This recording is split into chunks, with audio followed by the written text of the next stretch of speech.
ভাইরা বাবারা বন্ধুরা, সময় আমাদের নাই, সময় আমাদের শেষ হইয়া যায়। এই জন্য বাবা এখন থেকে আমরা শরীয়তের কাজগুলো শুরু করে দেই। শরীয়তের পরে আমরা তরিকত আমলের পথ, মুক্তির পথে আমরা চলে যাব। মুক্তির পথে গেলে নিগুড় তত্ত্ব আমরা জানতে পারবো। নিগুড় তত্ত্ব জানলে আল্লাহ কোথায়, আল্লাহ কি করে, আল্লাহর আকার কি, আল্লাহ কোন সূরাতে কি হালে আছে, সবকিছুই দেখতে পারবে। এই মানব দেহে 13টা নদী আছে, সুবহানাল্লাহ কইতেন না? 13টা নদী আছে। 13টা নদী কি, কোনটার রং কি রকম, কোনটা কি, সবকিছু জানতে পারবেন বাবা। এত কিছু বলা যাবে না। আমল করেন, শুরু করেন, ইনশাআল্লাহ পাইবেন। আলহামদুলিল্লাহ বলেন না? একজন ওলি ছিল, নাম হলো তার ইব্রাহিম আদহাম। নাম শুনছেন নি?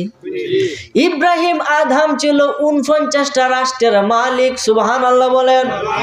ওই ইব্রাহিম আদহাম 49টা রাষ্ট্রের মালিক ছিল রে বাবা। তাহলে মনে ছোট কাটু ধনী?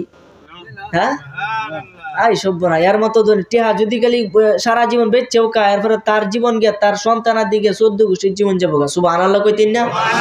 এত হোটেল সম্পত্তি, উনি এমন আল্লাহর ওলি ছিল, তার সম্পত্তির প্রতি এত লোভ ছিল না। কিন্তু তার বাদশাহী, সে অনেক টাকার মালিক ছিল। সে প্রতিদিন কোরআন মাজিদ তেলাওয়াত করত এবং এটার তাফসির অর্থ সে বুঝতে পারত। প্রতিদিন কোরআন মাজিদ তেলাওয়াত করে, তেলাওয়াত করতে করতে একটা আয়াত পাইল, তুইজ্জু মা তাশা ওয়া তুযিল্লু মা তাশা বিয়াদিকাল খায়র। বলেন সুবহানাল্লাহ। এই আয়াতটা পাইছে, পায়া সে হাসতেছে। আরে হাসো কেন? কারণ এই আয়াতের মধ্যে লেখা, অত ইজ্জু মান তাশা, আল্লাহ যাকে ইচ্ছা তাকে ইজ্জত দান করে, অত জিল্লু মান তাশা, এবং যার কাছ থেকে ইচ্ছা ইজ্জত কেড়ে নেয়, সম্মান কেড়ে নেয়। বলেন সুবহানাল্লাহ। যাকে ইচ্ছা তাকে ধন সম্পদ দান করে, আবার যার কাছ থেকে ইচ্ছা ধন সম্পদ কেড়ে নেয়।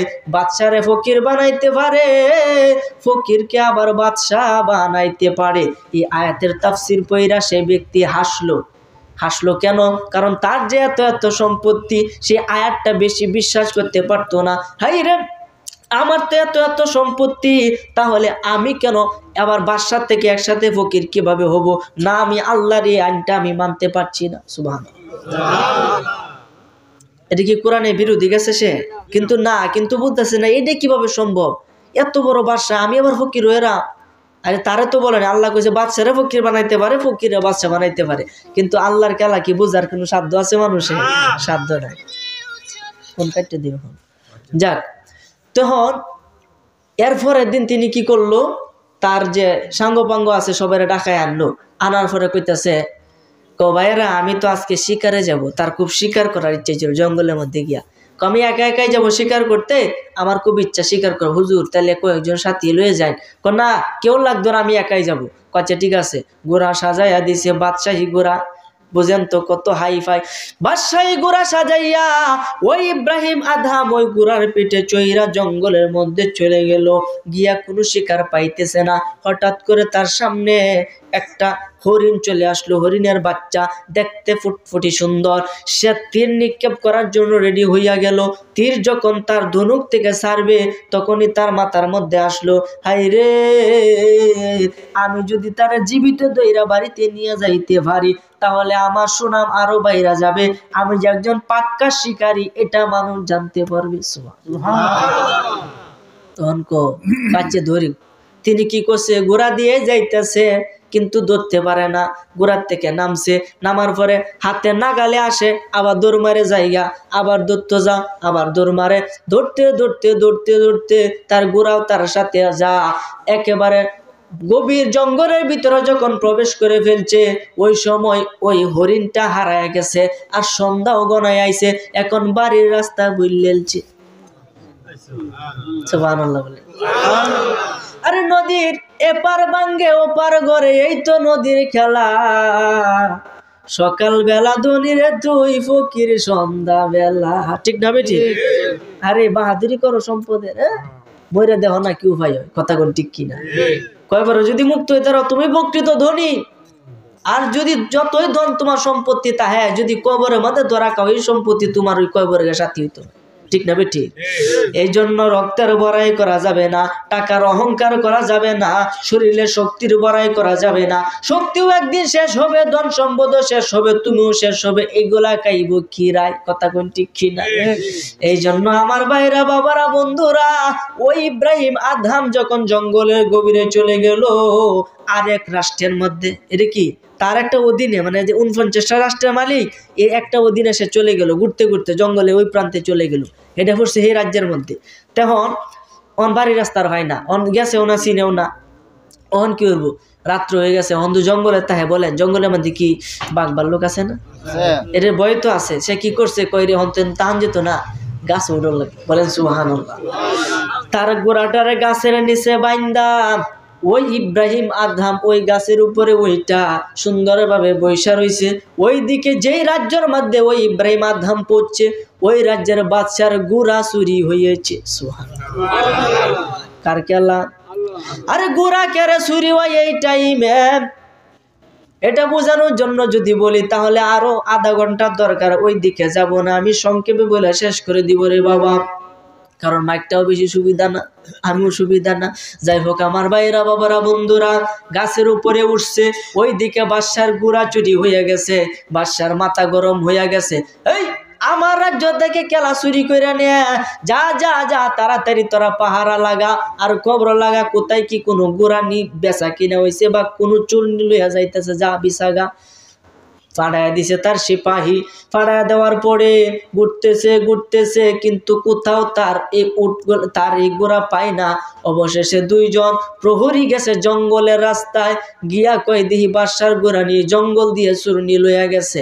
বাদশার গোড়া তো সব একই ধরনের হবে, যেহেতু হিলাও বাদশা লইয়া গেছে। গিয়া দেখে হঠাৎ একটা গাছের নিচে সুন্দর একটা গোড়া বান্ধা, দেখে রাজকীয় ভাব।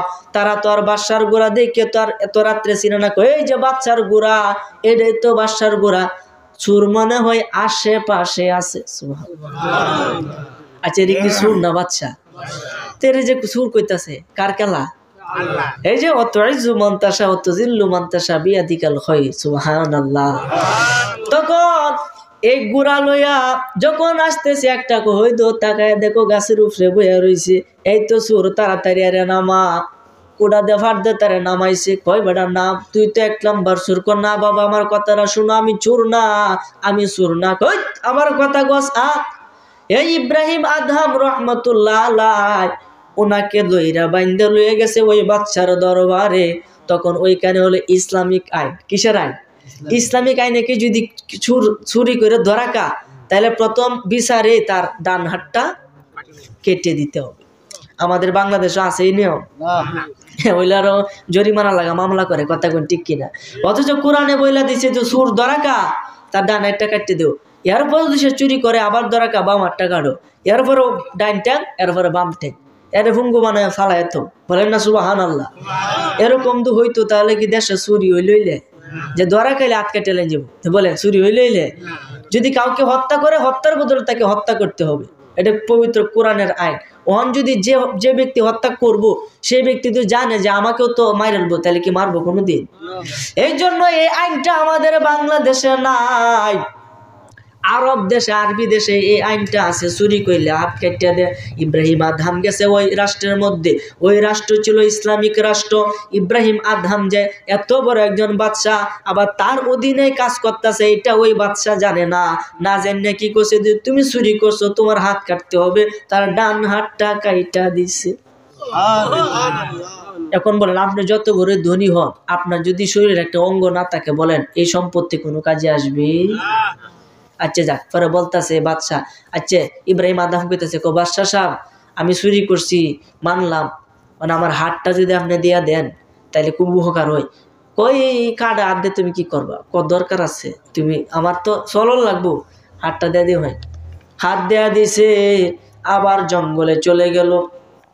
হাতটা রাখছে, নামাজ পড়ে, ওযু কইরা নামাজ পড়ে, আর কোরআন মাজিদ তেলাওয়াত করে, আর খালি কান্দে। মানুষের রাস্তা দিয়ে হাইটা যা, এই যে এত বড় বাচ্চা মানুষ তারা চিনে না, অথচ তার অধীনে কিন্তু তারা তাহে। সুবহানাল্লাহ। এত বড় একজন বাচ্চা, তিনি রাস্তার মধ্যে বসে কোরআন মাজিদ তেলাওয়াত করে, মানুষ 1 টাকা 2 টাকা 5 টাকা তারে দান করে। বলেন এটা কি ফকির না ধনী? হ্যাঁ, রাস্তা যে ভিক্ষা করে আর কি বড় কোটিপতি? হাই রে, এমন ফহিদ আপনি হাত কাটা, তিনি কোরআন মাজিদ তেলাওয়াত করে, এত মধুর কণ্ঠ, মানুষ শুনে তারা 5-10 টাকা দেওয়ার পরে উনি সংসার চালায়। মানে সংসার বলতে তার নিজের জীবনটাকে চালায়। তখন আমার ভাইরা, বাবারা, বন্ধুরা খুব মনোযোগ দেন, আমার দিকে মনোযোগ দিবেন। এই ভাই আমার দিকে মনোযোগ দেন, ওই দিকে না। তখন ইব্রাহিম আদহামের যখন হাত কাটলো, তিনি জঙ্গলের মধ্যে বসে কোরআন মাজিদ তেলাওয়াত করে, কোরআন মাজিদ তেলাওয়াত করে মানুষ তারে টাকা দেয়। ওইদিকে যেই বাদশাহ ওই ইব্রাহিম আদহামের হাত কাটছিল, ওই বাদশার একটা ফুটফুটি সুন্দরী একজন মেয়ে ছিল। এই মেয়েটা বেশ বড় সড়ো হইতেছে, মোটামুটি বিয়ার বয়স হইয়া যাবে এরকম টাইম, কিন্তু মেয়ে কোরআন মাজিদ শিক্ষা জানে না। এই কোরআন মাজিদ শিক্ষা করার জন্য একটা ইমার্জেন্সি একটা শিক্ষক প্রয়োজন। এখন শিক্ষকের জন্য খোঁজ লাগাই দিছে। বাচ্চার হুজুরে বলতেছে, হুজুর আপনি যে ওই সূরার হাত কাটছিলেন, ও কিন্তু খুব ভালো তেলাওয়াত করে, আপনি যদি রাজি থাকেন তাহলে আমি তারে আনতে পারি। সুবহানাল্লাহ। ও হ্যাঁ, তো অনেক আগে চুরি করছে, হন তো মনে ভালো হয়েছে। হুজুর হন একবারে পাক্কা ইমানদার, ভালো। কয়েছে তে আনো, আনে যেহেতু ফরাইবো ফরাক আনো। গেছে ইব্রাহিম আদম রে আবার ধরে আনছে, বাদশার হুকুম যাইতে হবে। কোনা আমি যাব না, বাদশার হুকুম আসতেই হবে। এই কথা বলে ইব্রাহিম আদমকে আনছে। আমার মেয়েকে তোমাকে কোরআন মাজিদ শিক্ষা করাইতে হবে। আচ্ছা ঠিক আছে, আমি শিক্ষা করাবো। কোরআন মাজিদ পড়াইতেছে, মেয়েও খুব ভালোভাবে পড়তেছে। হঠাৎ করে ওই যে আয়াত পাইয়া সে ব্যক্তি মনে মনে সন্দেহ করছিল, তুইজু মান তাশা ওয়া তুযিল্লু মান তাশা বিয়াদিকাল খায়র। সুবহানাল্লাহ বলে। এই আয়াত যখন মেয়েকে পড়ায়, এই আয়াতটার মধ্যে গিয়া ওই ইব্রাহিম আদহাম কাইন্দা দিছে। সুবহানাল্লাহ বলেন। কাইন্দা দিছে, একটু পরে আবার হাসিও দিছে। মেয়ে দেখকে দৌড় মারছে, সর্বনাশটা করছে, কোন ডায়াতের দ্বারা দিছে আমারে ভরানির লাগিয়া, এত স্বভাব বালা না। আরেকটা বিপদে পড়ছে, কি পড়ছে না? বিপদে কিন্তু পড়েছে। দৌড়ে গেছে বাদশার কাছে, আব্বা আমারে বাঁচাও। কমায়া তোমার কি হয়েছে? কোন শিক্ষকের কাছে দিছো আমারে ভরানির লাগিয়া? শিক্ষকের তো স্বভাব বালা না। কেন? আমারে দেখে একবার কানতাছে, আরেকবার হাসতাছে। ব্যাখ্যা কি তুমি নি জানো? আমি জানি। আর ব্যাখ্যা কি? কই এই ব্যক্তি মনে মনে ভাবতো আমাকে বিয়ে করবে, এই ভেবে সে হাসি দিত, খুশি হইতো। কিন্তু পরক্ষণে সে ভাবে সে একটা গরিব, তার হাত নাই, বাদশার মেয়েরে তো বিয়ে করা যাবে না, এই জন্য সে কান্দে। একবার হাসে বিয়ার আনন্দে, আবার না করার দুঃখে আবার কান্দে। আব্বা এই বেটা স্বভাব বালা না, তুমি তার বিচার করো। সুবহানাল্লাহ বলে। বাদশা দৌড়ে আইছি, আয়া কইতাছে, ওই মেয়ে মৌলবী সাহেব, তোমার আনছি নিয়ে আমার মেয়ের দিকে খারাপ নজর দিতা। তোমার নজর এত খারাপ কেন? তোমার চোখ তো আমি রাখতাম না। হুজুর বেয়াদবি মাফ করবেন, আমার অপরাধ দেখি আমাকে বলেন। তোমার অপরাধ হলো একটাই, তুমি আমার মেয়েরে দেখে একবার হাসো, আরেকবার কেন কাঁদো? এটার ব্যাখ্যা কি আমাকে দাও। তখন ইব্রাহিম আদহাম চোখের পানি আর রাখতে পারে না। এতদিনে তার ভুলটা বুঝতে পারছে যে আল্লাহ তো আসলে সবকিছু পারে। আমি সকালবেলা ছিলাম এত বড় একটা বাদশা, সবাই আমার পায়ের কাছে আইসা মাথা নত করে দিতে, এত বড় একজন বাদশা, আর বিকালের মধ্যে আমার কোনো সম্পত্তি কাজে আসলো না। আমার একটা হাতও হারাইলাম, শেষে আমি ভিক্ষা করে খাইলাম, আর এই দুঃখের খবর ভিতরে সাফায় রাখতাম না। এখন আমি সব কিছু বইলা দে। আল্লাহুম্মা সাল্লি আলা সাইয়্যিদিনা মাওলানা মুহাম্মদ ওয়া আলা সাইয়্যিদিনা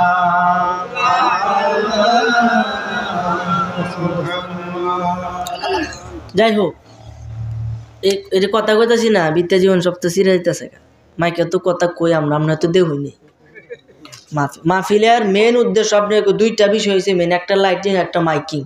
দুইটা ঠিক থাকে। আপনি যে একটা মাহফিল করতেছেন, এটা এনে মানুষ না, এই 2-3 গ্রাম মিলে জানতো, ঠিক না বেটি? এই জন্য মাহফিল কি যে করতেছে, টেহা কি কম খরচ হয়েছে? কোনটা কোন? টেয়া যিনি করছো আর এনি হয়েছে, বক্তারা যিনি খাওয়ানির এনি খাওয়াইতেছে, সব ঠিক আছে, সব ঠিক আছে, কিন্তু এই যে হয়ে গেছে কাম। যাক আমার ভাইরা, বাবারা, বন্ধুরা, ওই ইব্রাহিম আদম ডাক দিয়া কয়ে, বাদশা গো আমারে চিনোনি তুমি, আমারে চিনোনি? তুমি কেডা? আমি হইলাম ইব্রাহিম আদহাম। সুবহানাল্লাহ। ইব্রাহিম আদহামের নাম শুনতে ওই বাদশা তো কুরসির থেকে দাঁড়ায় গেছে। হুজুর আপনি, আমি কি ভুল করলাম হুজুর? এই অবস্থা আপনার কিভাবে? দয়া করে আপনার পরিচয়টা একটু দেন, কিভাবে আপনার এই অবস্থা হইল? ইব্রাহিম আদমের নাম শুনে বাদশার শরীরে লুম্বা খারে বসে সর্বনাশটা করছে। এখন না জানি আমার কি তা করে। সুবহানাল্লাহ। হুজুর আপনি যে ইব্রাহিম আদমের আগে কেন বলেন নাই? ইব্রাহিম আদমে কই তুমি তো আমারে সুযোগে দিছো না কল লাগি, আমি কিভাবে কইয়াম? হুজুর করুন ইতিহাসটা কি? কো বাবা রে, আমি যখন কোরআন মাজিদ তেলাওয়াত করতাম আমি তার অর্থ বুঝতে পারতাম। আমি যখন ওই ওর মাঝে এই আয়াতটা পাঠ করলাম, যে আয়াতটা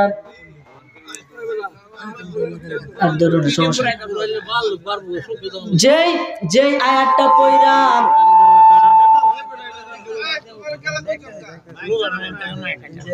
আচ্ছা যে আয়াতটা পইরা আমি মনে মনে সন্দেহ করছিলাম। আমার আল্লাহ বলেছে আমি এক নিমিষে বাদশারে ফকির বানাইতে পারি, ফকিরকে বাদশা বানাইতে পারি, এটা আমি আল্লাহর ক্ষমতা। এই আয়াতটা পইরা আমার ভিতরে একটু সংকট বোধ হয়েছিল, আমি বেশি বিশ্বাস করতে পারি নাই। এই জন্য আল্লাহ আমার সাথে সাথে ফল দেখাইছে। এই ফল অনুপাতে আজকে আমি বাদশা থেকে ফকির হইয়া গেলাম। এই কঠিন এই কথা শুনে বাদশা তো ভাগলো, হুজুর আমার মেয়েকে আপনার কাছে বিয়ে দিতে চাই। সুবহানাল্লাহ। লাস্টে ইব্রাহিম আদম ওই বাদশার মেয়ের বিয়ে করে তার রাজত্ব আবার ফিরে গেছে। বলেন আল্লাহ ভারে কি পারে না? কথা কোন ভারে কি পারে না?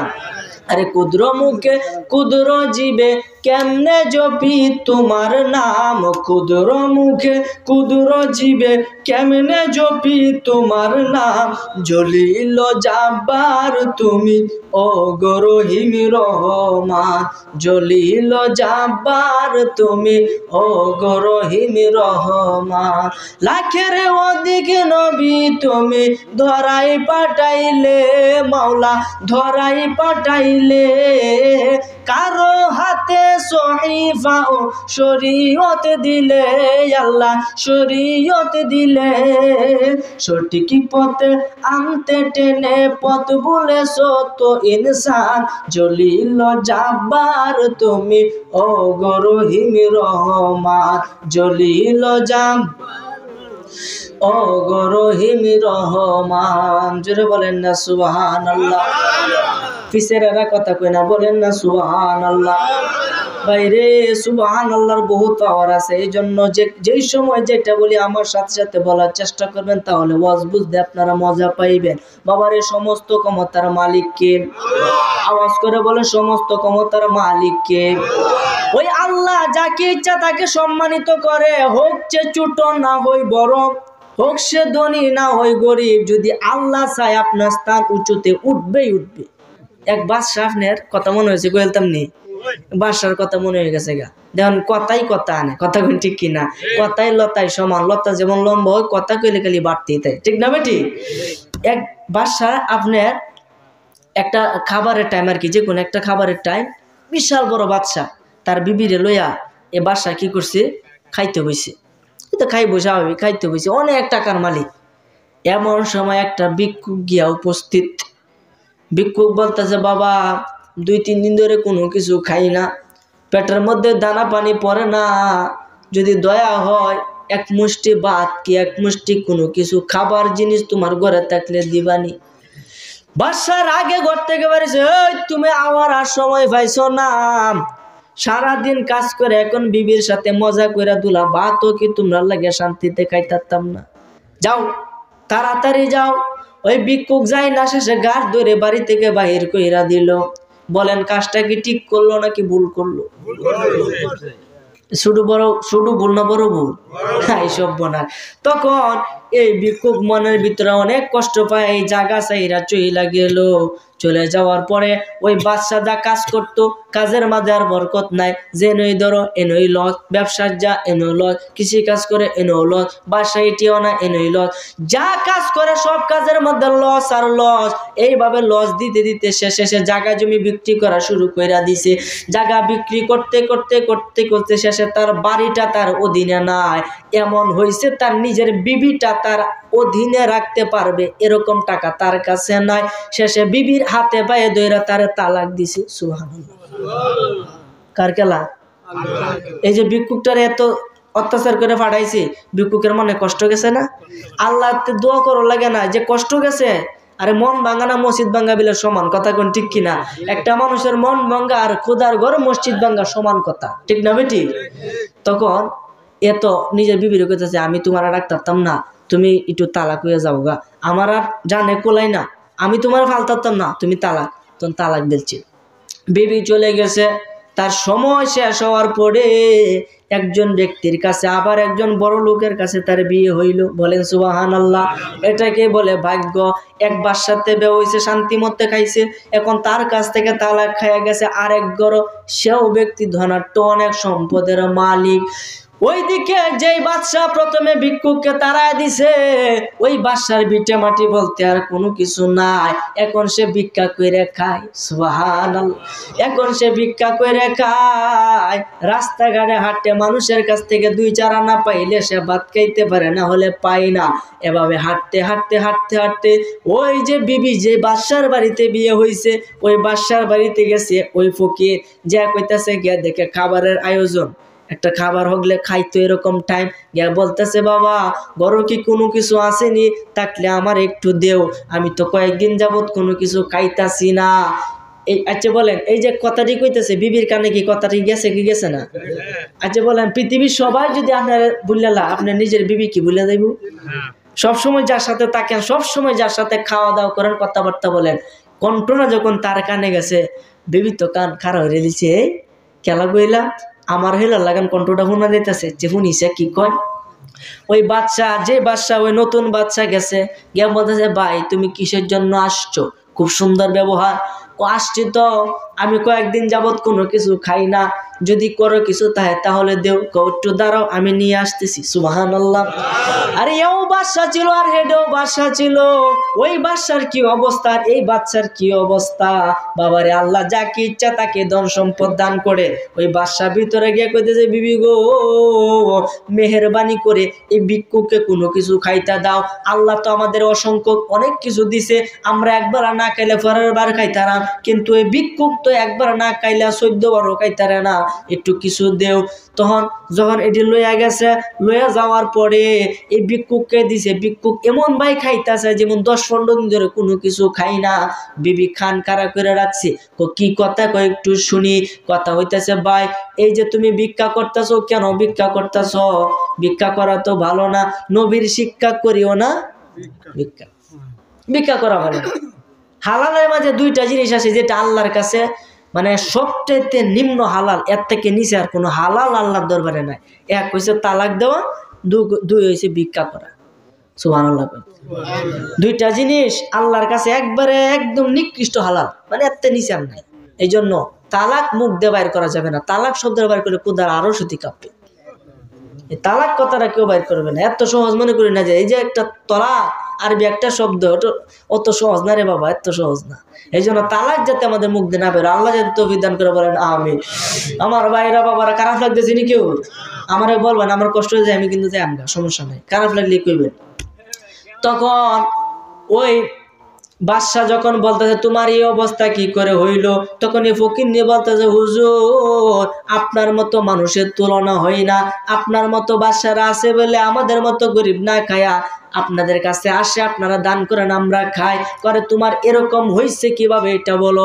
হুজুর আমি ছিলাম একটা বড় বাদশা, যার কোনো তুলনা ছিল না, আমার অঢেল সম্পত্তি ছিল, আমার ধন সম্পদের কোনো কিছু অভাব ছিল না। আপনি এখন যেভাবে খানা লইয়া বসেছিলেন আমিও একদিন ঠিক এইভাবে আমার বিবি সাবরে লইয়া খানা লইয়া বইয়া থাকতাম। এই যে বইয়া থাকতাম, এমন সময় একটা ভিক্ষুক যাইতো, যাওয়ার পরে আমাকে দোলা খাওয়ান চাইছে, আমি তারা খাওয়ান দেই নাই, উল্টে তার অসম্মান করে ঘাড় ধাক্কা দিয়ে বাড়ি থেকে বাহির কইরা দিলাম।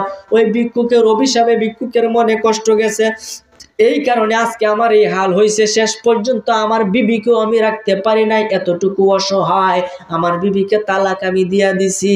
এখন আমি এইভাবে অসহায়ের মতো মানুষের কাছে গিয়া গিয়া সাহায্য চাই আর নিজের জীবন চালাই। ওই বাদশা ডাক দিয়া কই, বাবা রে, তাহলে তো আমার পরিচয়টাও দিতে হয়। ওই দিন তুমি যে লোকটাকে তোমার বাড়ি থেকে গাঁট ধরে বাইর করে দিসলা, গাঁট ধরে ধাক্কা দিয়া বাইর করে দিসলা, ওই ব্যক্তিটাই আমি বাদশা। আরো আসতে কোন সুবহানাল্লাহ। কেলাকার বোঝার কোন শব্দ আছে? এই যে বাহিরে দিছে সে বাদশা কিন্তু ফকির হয়েছে, ফকির কিন্তু বাদশা হয়ে গেছে। বিবি ডাক দেয়া কইতে, আমার পরিচয় গোপন করি কেরে? এই যে লোকটা আমার তালাক দিছি না, আমি তোমার তে বিয়া হয়েছে। সুবহান। কি বুঝলেন কার খেলা এটা? এই জন্য আমার ভাইরা, বাবারা, বন্ধুরা, আল্লাহর খেলা কেউ বুঝিতে পারে না, আল্লাহর লীলা কেউ বুঝিতে পারে না, কেউ না। এই জন্য এই ঘটনা থেকে, ঘটনা দুইটা থেকে আমরা এইটুকু শিক্ষা পাইলাম, যতই সম্পত্তি হোক, যতই শক্তিশালী হোক, কখনো অহংকার করা যাবে না। গরিবদেরকে সাহায্য করতে হবে, বড়দেরকে সম্মান করতে হবে, ছোটদেরকে আদর করতে হবে, পরিচিত অপরিচিত সবাইকে সালাম দিতে হবে, সকলের সাথে ভালো ব্যবহার করতে হবে, যাতে মরার পরে অন্তত আপনার নিজের কাছের 3 জন লোক বলে আপনি ভালো মানুষ। এরকম ব্যবহার মানুষের হাতে করতে হবে। ও মানুষের আইলে কোদার মাদের টেহা সম্পত্তি বেশি পাওয়ার, বুঝতে মারা বাড়ি 10 তলা দেয় না, কেউ সাইডে যাইতো ময়লা ভরবো, আরে ময়লা, এই ময়লার মাঝে তোমার ভালবো, চিন্তা হইল না। এই কয়েকটা দিনের অপেক্ষা, এই বাহাদুরি করা যাবে। আশেপাশে কি ধনী লোক আছে না? কোনটা কোন ধনী লোক কিন্তু মাহফিলে খুব কমায়, যারা এইসব গরিব। এই জন্য নবীজি কইছে, ধনীরা 50,000 বছর আগে, গরিবরা 500 বছর আগে গরিবরা বেহেশতে যাবে। তা আমরা গরিব হয়ে ভালো হয়েছে না কি লস হয়েছে? বহুত ভালো হয়েছে। আমরা গিয়ে আগে ফুরান করাম, এরপরে গিয়ে বুক করবো। আবার সব ধনী না, যেই ধনী আছে কিন্তু দান করে না, ওই ধনী। কথা কোন ঠিক কিনা? যে দান করে সে তো ভালো মানুষ, কিন্তু যার আছে এরপরে সে দান করে না, সে কি ভালো মানুষ? কখনো হতে পারে না। সে হচ্ছে একটা হার কিপন, আর কিপন ব্যক্তিকে নবীজি পছন্দ করে না। কথা কোন ঠিক কিনা? যেটুকু বুঝছেন যদি বাড়িতে নিয়ে যাইতে পারেন আর নিজের জীবনে আমলে পরিণত করতে পারেন, তাহলে জীবন সাকসেসফুল। ঠিক না বেটি? এই জন্য আমার ভাইয়েরা, বাবারা, বন্ধুরা, সব শেষ বলতে কোনো কিছু হয় না। সময় এখনো আমাদের হাতে আছে, বাব্বার মতো টাইম আছে, এখনো আছে। কিন্তু হয়তো বা 1 সেকেন্ডও এরফের নাই, হয়তো বা আপনি যাইতে পারেন। যেহেতু আল্লাহ আপনাকে একটা বিবেক দিছে, এখন একটু সময় আছে, একটু ভেবে দেখেন আসলে জীবনটা আপনি কোন খাতে ব্যয় করেছেন। একটু ভেবে দেখেন। আরে মরার পরে ভাবলে কাজ হবে না, মরার আগে আপনাকে ভাবতে হবে। ভাববা আপনাকে কবরে যাইতে হবে। বাবারে, কবরে যাওয়ার পরে কবরে কিছু নিয়ম আছে, যেগুলো মানলে মুনকার নাকির ফেরেশতা কবরে আসবে না। সুবহানাল্লাহ। নিয়মগুলা যখন আমার চোখের সামনে আসলো, আমি অবাক হইয়া গেলাম। এটা কি এত আশ্চর্য একটা বিষয়! কিতাবের ঘটনা, কিতাবের কাহিনী, কিতাবের কথা, যে কবরের ভিতরে রাখার পরে এই কাগজের টুকরার মধ্যে এই হরফগুলা বা এই আয়াতগুলা লেখা মৃত ব্যক্তির বুকের মধ্যে রাইকা কাফনের কাপড় দিয়া থইয়া দিবা, তার সোয়া জবের লেগে মুনকার নাকির কবরে ঢোয়া সাহস হইতো না। বলেন না সুবহানাল্লাহ। এগুলা গোপন, এগুলা বলা যাবে না। ঠিক আছে? এগুলা যদি জানতেই হয় একান্তভাবে আমার কাছে জেনে নেবেন ইনশাল্লাহ। আল্লাহ যাতে বলার তৌফিক দান করে, বলেন আমিন। আমার ভাইরা, বাবারা, বন্ধুরা, বর্তমানে এমন একটা যুগ, দলিল ছাড়া কথা বলা যায় না, আবার দলিল ফাইলে হুট করে বলা যায় না, কারণ এটার মধ্যে অনেক ফেস থাকতে পারে। কথা কোন ঠিক কিনা? এই যে একটা ফাইলাম আর খাইলাম, কথা এটা না, ফাই আগে বিবেচনা করে দেখ হালাল না হারাম। ঠিক না বেটি? একটা দলিল ফাইয়া বইলা দিলাম, এটা হবে না। আমি অনেকগুলা জায়গার মধ্যে পাইছি রে বাবা, এই জন্য এটার প্রতি আমার অনেক বিশ্বাস আইছি রে বাবা। এই জন্য আমার ভাইরা, বাবারা, বন্ধুরা, ঘুমানোর আগে একটা গোপন আমল বইলা যায়। ঘুমানোর আগে সহির মাঝে বৈশা, যেখানে আপনি ঘুমাইবেন, ওই ঘুমের জায়গার মধ্যে বৈশা আপনি সর্বপ্রথম আউযুবিল্লাহ বিসমিল্লাহ সহ আয়াতুল কুরসি পাঠ করবেন। আয়াতুল কুরসি যে ঘরে পাঠ করা হয়, খোদা কি কসম, সেই ঘরে চোর ঢুকলেও চুরি করতে পারে না। রাস্তাঘাটে অ্যাক্সিডেন্টে আপনার মৃত্যু হবে না, আপনার কাজে বরকত হবে, মরবেন আর বেহেশতে যাইবেন। আয়াতুল কুরসির আমল শুরু করেন। এরপরে আপনি আউযুবিল্লাহ বিসমিল্লাহ পাঠ করবেন। বিসমিল্লাহটা 21 বার পাঠ করবেন। কতবার? বিসমিল্লাহটা 21 বার পাঠ করে আপনি শুইয়া যাবেন। শুয়ে বলবেন আল্লাহুম্মা বিসমিকা আমুতু ওয়া আহইয়া, অর্থাৎ আমি আল্লাহর নামে মরছি, আবার আল্লাহর নামে জীবিত হব। এই ঘুমের মানুষ কি মরা না? এই ঘুমের মানুষ কিন্তু মরা, ডাকলেও কিন্তু সারা পাইতেন না। কথা কোন ঠিক কিনা? এই জন্য আল্লাহুম্মা বিসমিকা, হে আল্লাহ, বিসমিকা আপনার নামেই আমি শুয়েছি, আমুতু আমি নিজে মরছি, ওয়া আহইয়া এবং আবার উঠবো। সুবহানাল্লাহ। অর্থাৎ আল্লাহর নামে মরতেছেন, আল্লাহর নামে উঠবেন। মরা মানে ঘুম, এটাকে ঘুম বোঝাইছে যে আমি আল্লাহর নামে ঘুমাইতেছি, আবার আল্লাহর নামে সজাগ হব। এই বলে ডান কাতের মধ্যে শুইয়া আপনি কি করবেন? লা ইলাহা ইল্লাল্লাহু মুহাম্মাদুর রাসূলুল্লাহ সাল্লাল্লাহু আলাইহি ওয়াসাল্লাম, এই জিকির পরে আপনি ঘুমাইতে থাকবেন। এই জিকির করে ঘুমাই যাবেন ইনশাআল্লাহ তাআলা। বিশ্বাস করা যায়, আচ্ছা আমল কি কঠিন না সহজ? বিশ্বাস করা যায় যদি আমলে পরিণত করতে পারেন, এবং ওই রাতে যদি আপনার মৃত্যু হয় 100% আপনি কালমা পরে মরবেন। বলেন আমল করার দরকার আছে না নাই? এই মাহফিলটা আপনার জন্য সার্থক হবে যদি অল্প আমলও আপনি শুরু করেন। কথা কোন ঠিক কিনা? প্রথম আমল হলো 5 ওয়াক্ত নামাজ পড়তে হবে, হারাম খাওয়া যাবে না, হালাল পথে থাকতে হবে, খারাপ কাজ থেকে বিরত থাইকা আল্লাহর আদেশ এবং নবীর সুন্নাত মতে চলতে হবে। এটার নাম হলো শরীয়ত। বলেন সুবহানাল্লাহ। শরীয়তে সবকিছু ঠিক থাকলে আপনার জন্য তরিকত জারি হয়ে যাবে। আপনি আমল শুরু করে দিবেন, রাস্তা দিয়ে হাঁটা শুরু করে দিবেন। রাস্তা দিয়ে হাঁটতে হাঁটতে হাঁটতে হাঁটতে নিগুড় তত্ত্ব, আসল তত্ত্ব মানে হাকিকত আপনি উপলব্ধি করতে পারবেন। আর যখন তার হাকিকত জানবেন, হাকিকতের পরেই মারফত করা থাকবে। এই জন্য আগে সবকিছু স্টেপ বাই স্টেপ যাওয়া লাগবো। গাছে মই ছাড়া ফাল মেরে গাছের আগা তুরন যায় না, গুড়ির থেকে বায়া বায়া উফরে উঠল। কথা কোন ঠিক কিনা? এই জন্য আপনি শুরু করেন না, এখনো দাঁড়িয়ে রাখেন না, রাখা শুরু করে দেন। এখনো শুরু করেন না, আপনি শুরু করেন, আপনার জন্য সময় এখনো আছে। বাবারে মরার পরে টাইম পাইতেন না, মরার আগে টাইম। কথা কোন ঠিক কিনা?